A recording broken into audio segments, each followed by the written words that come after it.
I'm not brave enough. I'm not strong enough. But I think when we're called to service, we answer and we can do amazing things and have a positive imprint, to use your expression, on the world. We had to have the science. We wanted to have the message for people, global peace. Your positive imprint. Stories are everywhere. People and their positive action inspire positive achievements. Your PI could mean the world to you. Get ready for your positive imprint. Hello there, I'm Catherine, your host of this variety show podcast. Your positive imprint is transforming how we live today for a more sustainable tomorrow through education and information. Your own positive actions inspire change.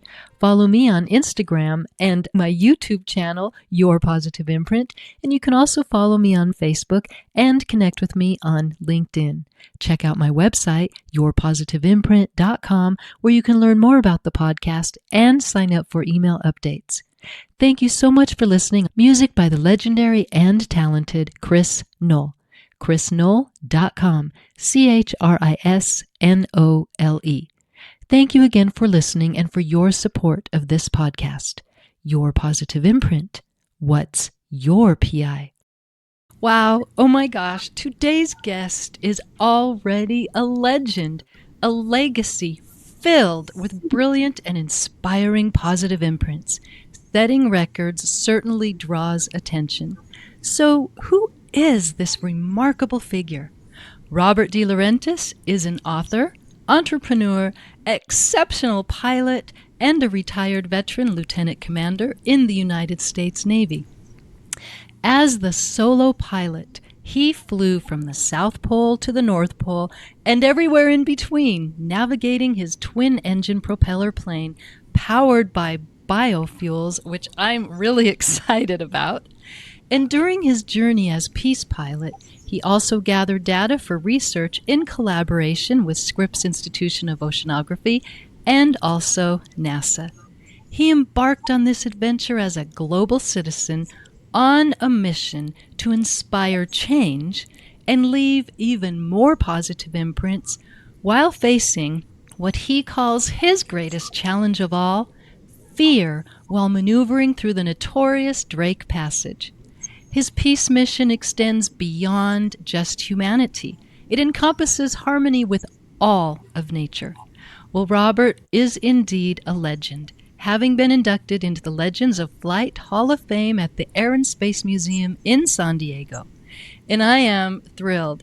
I am honored to welcome Robert DeLaurentis here to the show. Robert, welcome. Thank you, Catherine. You did that quite well. Sometimes I hear these introductions and I go, wow, who is that crazy person they're talking about? And it just happens to be me, I guess. It is, and I have loved researching you. You just have so many positive imprints, and I'm excited, and I'm just so thrilled to have finally met you. Thank you again.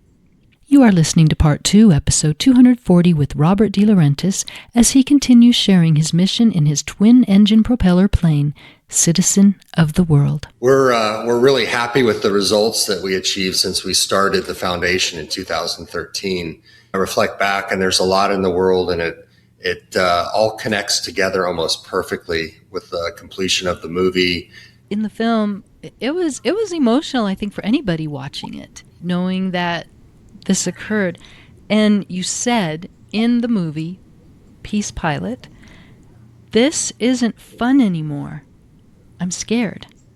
I was suffering on a daily basis when the fuel tanks burst inside the plane and the jet fuel sprayed on my eyes, my face, my shoulders, groin, legs. And jet fuel is not a pleasant experience, highly toxic.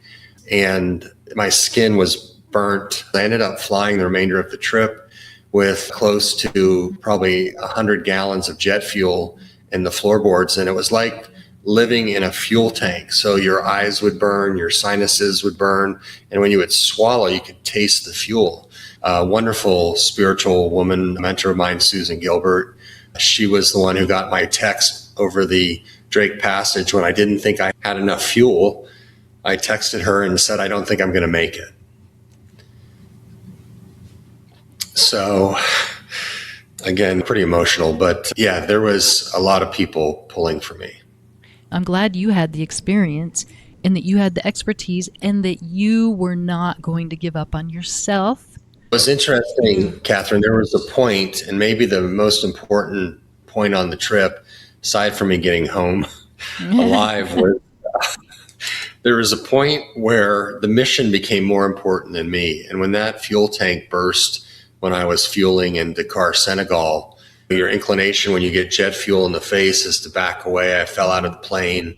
I thought it was going to catch on fire and blow up before I even hit the ground. And it was like time slowed down. And I remember as I was falling, I was thinking, well, at least I had made the South Pole already. I had met my biggest challenge to my sponsors and to the people that supported me.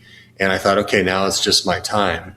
And I hit the ground and I was yelling for water to put into my eyes to get this jet fuel out of my eyes. And somebody had some water, they gave it to me. And then the moment was where I decided to jump back into the plane. And that was when I realized that the mission was more important than me. And I had a survival knife. I cut the drain line on the fuel tank. It was still spraying. I was deflecting fuel using a piece of plastic that I had in the back seat compartment.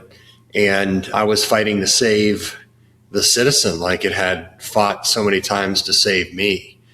Pretty impactful moment, really, in my life and for that mission. But the point of the story is I was not going to give up. That was never an option. There was not going to be an excuse. We were going to do it. And we did. When I look back at that movie and I watch it, because I've obviously seen it many times, I'm just surprised because I don't think, God, that person wasn't me. I'm not brave enough. I'm not strong enough. But I think when we're called to service, we answer, right? And we can do amazing, amazing things and have positive imprint, to use your expression, or positive impact on the world. And yeah, that movie brings me to tears every time I watch it. It is a great movie. As you've said, it is about this collective work with all of us as stewards of the planet and meeting these people along the way to inspire positive imprints. Robert DeLaurentis, you are very courageous and heroic to do what you did for the planet. I'm honored that you did this for me. It was a peace mission, also scientific. And so thank you for your courage. I appreciate you recognizing that. And it's funny because I think the thing that I like the most about the movie is how incredibly raw it is. Mm-hmm. You're getting it all, really, when you watch it. It's just intense, really intense. It is. And the people you met along the way must have really touched you enormously. And I hope, do you keep in touch with any of them? The guy, Corey from the South Pole, we reached out to him afterwards. We were able to locate him and had a conversation. Now, he's the one who talked to you while you were in the plane from the research center. Yeah, he was the one joking with me. Yes, that was pretty good. That was great. That was a great moment. Eddie Gould passed away, unfortunately. That guy, what a tremendous human being. He was so generous with his time, and he had a similar passion as we did. In fact, everybody on our team, I would say, was doing it for the right reasons, right?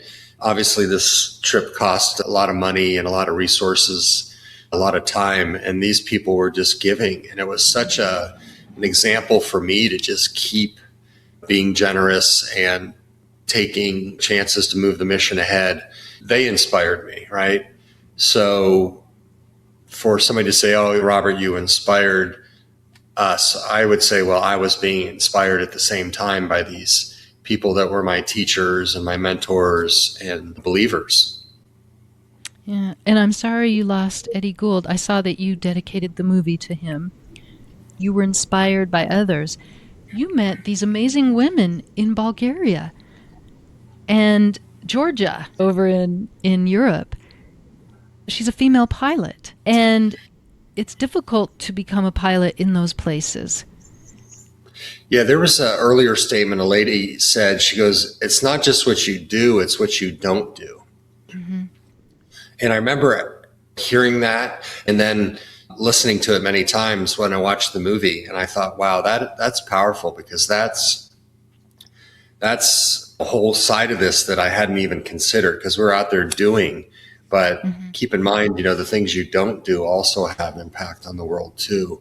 Yeah, and some amazing women. My life has been full of female mentors, and I'm so thankful for that. And it's funny, some of these podcasts are by women, and I think it's a little bit of a synchronicity that, of course, I would be drawn to that, because they've been humans that have guided me on this path. And this lady, Susan Gilbert, that I mentioned, a mentor of mine, I certainly wouldn't be here doing these things. She's the one I called when I was in Europe during COVID and just wanted to go home to the United States. And she said, no, Robert, you have to stay. And she said, it's not going to be easy and this is not going to be fun, but to stick with the mission, stick with the plane, you've got to stay.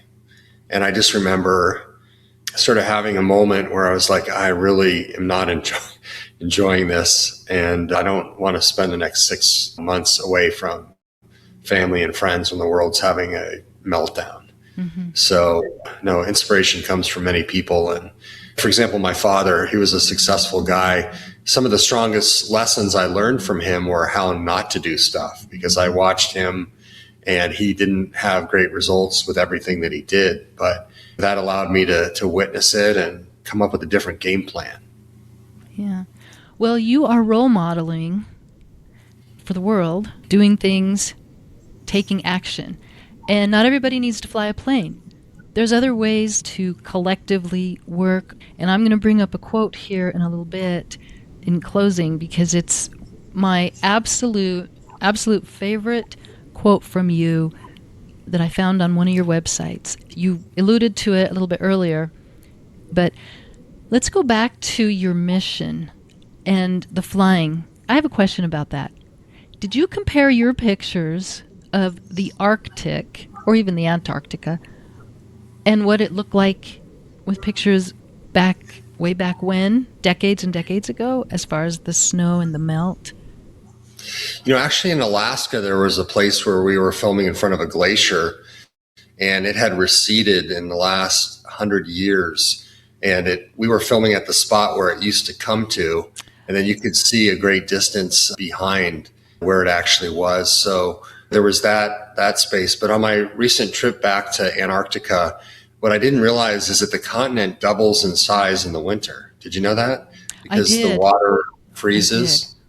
I didn't know that until I got there actually on this trip. But yeah, it's a dynamic place, right? The earth is changing. And it was interesting too, because on this trip back, I was looking for places I could have landed when I was about to cross the Drake Passage, because ditching was definitely an option rather than taking a chance with the Drake Passage. And there just weren't a lot of places where you could safely do it. And there's a joke in aviation, it's not maybe that funny, but it's that you can land anywhere once. You just can't take off again. So. Yeah, so you did have on the water pants, and you kept those on the entire trip. So what were these safety pants that you had? It's a neoprene survival suit, and it's rubber. And most pilots that are ferrying planes long distances will roll it up to their waist. And then the hope is when you realize you're going to go down, you would stick your hand and pull it into the arms and then zip it up. People are not always successful with that. On my equatorial circumnavigation, there was a father and son that crashed in American Samoa, and they found the body of the little boy, and his immersion suit was only up to his waist, so he never had time to do that sort of thing. But you basically try and identify all your risks, and then you mitigate them. And there was a guy named Tim Nealon who helped train me. He did my survival training. through a company called CAPS, Corporate Air Parts. Anyway, he did a fantastic job at helping me to think about the possible risks, creating a survival bag, preparing me for what I hoped would never happen. There is a place where they put you in a simulated fuselage of a plane. They strap you in, they shut off the lights, they drop you into cold water, and then the fuselage of the plane rotates upside down in the darkness. And you've got to get out of your straps and find your way out of the plane and swim to the surface of the water. I had to do that 3 times, and half the class fails, and they have divers to pull you out of the plane as you're taking in water, trying to breathe. So I was trained in that way. But what people don't realize is when you go down, the chances of you getting injured are severe. Mm-hmm. And I don't know if you know, but I had to force land the Citizen of the World at Phelps Field. So basically a landing without power off airport. And the plane was destroyed, and I walked away without a scratch. December 2nd, 2024, ripped the landing gear off, ripped the props off, ripped part of a wingtip off, bent and crushed parts of the fuselage. It's a pretty well-documented event at this point, but again, a terrifying moment, but that plane always got me home safely. And I engaged in a 10-month legal battle to keep the plane. The insurance company was trying to sell it off to the highest bidder. And that'd be like somebody taking one of your kids and saying, we're going to auction them off. So you're going to fight like hell to protect your family. And that Citizen of the World was my family. And we were successful. We fought a multi-billion-dollar insurance company and got the outcome we wanted. So very proud to have that win as well. And that plane will be on a stick out in front of DeLaurentis International Airport in all her glory, with those giant 10-foot propellers, massive wingspan with all the logos. It's an impressive plane, and we protect her just like she protected me. Yeah, it's called a forced landing because the plane lost the fires in the engine. It's basically it ingested ice in both engines simultaneously, which is very rare. And there was an earlier event in the other plane over the Strait of Malacca. That's how Zen Pilot starts out, with the single engine plane with the engine failing 14,000 feet over the Strait of Malacca. And then I, of course, dead sticked into Kuala Lumpur International Airport with no engine from many miles away. But I always thought that these planes were trying to kill me. And I eventually realized they were keeping me alive, because here I am without a scratch after doing 53 countries solo in the North and South Poles. So I like to think somebody's looking out for me in addition to my mom. And you can get lucky once and you say you're lucky. You can get lucky twice and say you're really lucky. 3 times really, really lucky. But when it happens 10 and 15 times, you need a better explanation. And I like to think that that's spirit, the universe, call it what you want. There's some force out there helping, because it was a noble purpose. We were trying to have impact on the world, to make a positive imprint and make the world a better place. Yeah, well, and you're still doing that. So you have the foundation, DeLaurentis Foundation, which people can visit, DeLaurentisFoundation.org. And you also have written children's books. However, I could not find them. So where are they available? They're on Amazon. And Amazon does a funny thing. It tries to put an extra letter in my last name. It was putting it 2 I's. Yes. That's a different person. That's not me. So you have to type in The Little Plane That Could. It's a trilogy, and it's about a plane named Dash, who actually I have the figure Dash that started out as a very large Christmas ornament. But Dash has many adventures around the world.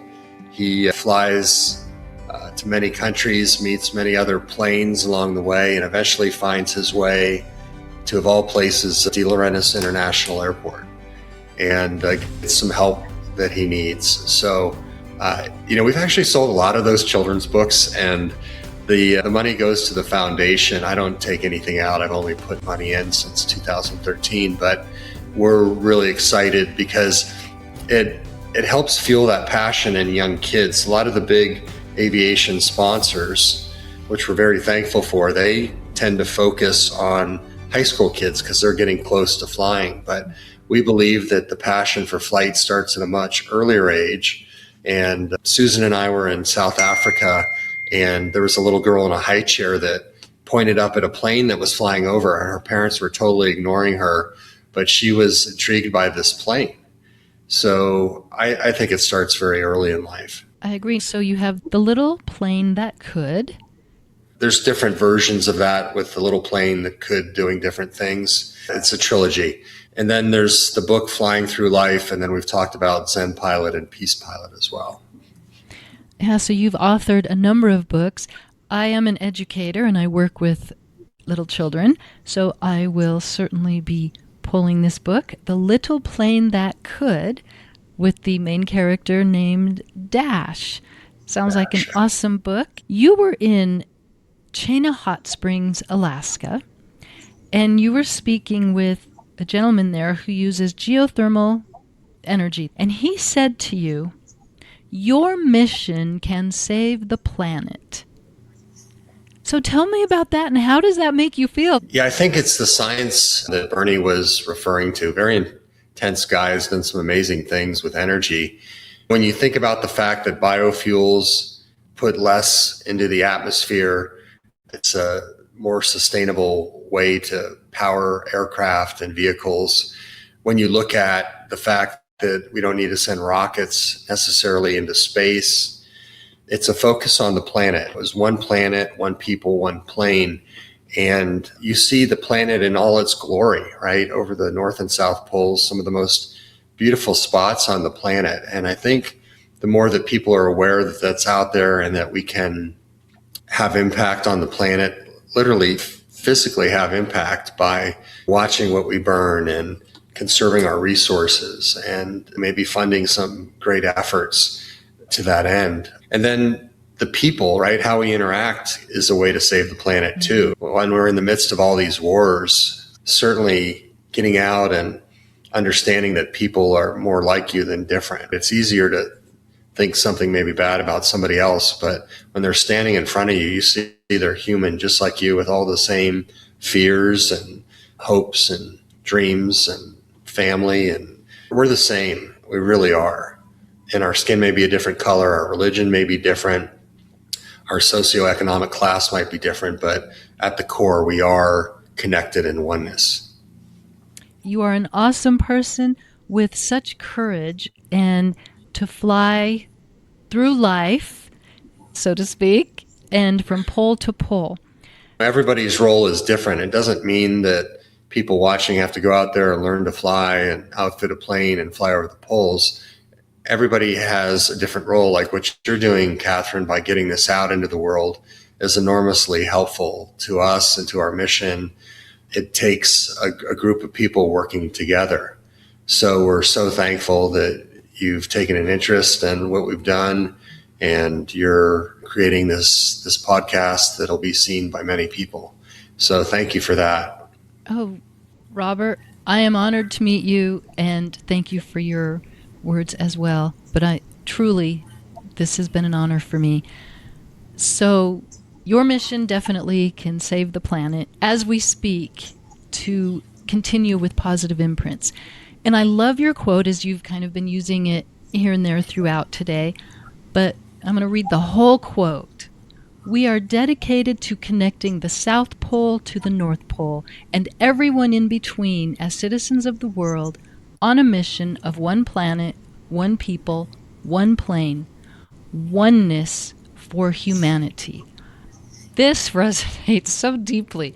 Really, it does. And not only is your mission that you're on every day, you're focused on saving the planet. You're focused on bringing people together, on humanity. But your words, Robert, your actions, your role modeling also contribute significantly. And just think of the biofuel and the unforgettable homecoming celebration with the Tiger Squadron that welcomed you back from the sky. So all of this is just a great mission and so emotional. Yeah, that's a good buddy of mine. His name's Guido, and Lift Aviation is his company, but beautiful human being. Such a magical experience to get that escort back through Southern California. It's a lot of energy in those moments, visually super cool. Yeah, it was a beautiful conclusion, I think, for the film. We were thrilled by the film that we got and how exciting it was to watch that as well. Exactly. And so listeners who are all over the world may not know what a Tiger Squadron is. So if you want to share what that might be. Bunch of pilots flying an aircraft called a Nanqing, which is a Chinese aerobatic trainer. They have them set up to trail smoke, and they fly air shows and different events, and very skilled pilots, because when you're flying in formation, there's no room for making mistakes. And these guys were total pros and decided to give me this escort back home. And yeah, a lot of, again, emotion in that segment of the film. So thankful for those guys. What a great experience that was. Well, I'm so thankful for you, and I ask you now to share your last inspiring words here on the show. I'm going to go back to, if you're not afraid, maybe your dream isn't big enough. And the fear isn't the reason to run. It's the reason to go deeper into it. It's coming up for a reason. And in that, there's some tremendous learning that's available to you. And it won't stay forever. It's just there to be presented and absorbed. And then it goes away. Maybe listen to those signals that you're getting and the experience of fear. It's not always a bad thing. Robert DeLaurentis, you are awesome. Thank you so much for sharing your positive imprints with the world and here on the show today. Thanks, Catherine. I greatly appreciate your efforts, and thank you for getting our message out into the world. We appreciate it. Absolutely. Learn more about Robert DeLaurentis from these sites: pole2pole.flyingthroughlife.com, and through is spelled THRU, and also flyingthroughlife.com, and again THRU. Also, DeLaurentisFoundation.org, and that is spelled DeLaurentis. The DeLaurentis Foundation inspires people and organizations to live their impossibly big dreams through the wonder of aviation and courage. And of course, Peace Pilot Film is available to watch on Amazon Prime Video, Apple TV, and Google Movies. And you can also find Robert's books on Amazon. Thank you again, Your Positive Imprint. If you'd like to buy me a coffee to help fund the production of this podcast, here's how. Go to buymeacoffee.com/yourpositiveimprint, and any support you offer will be greatly valued. Thank you so much for your support and for listening to Your Positive Imprint. And until next time, enjoy listening to over 200 episodes of Your Positive Imprint. Your Positive Imprint. What's your PI?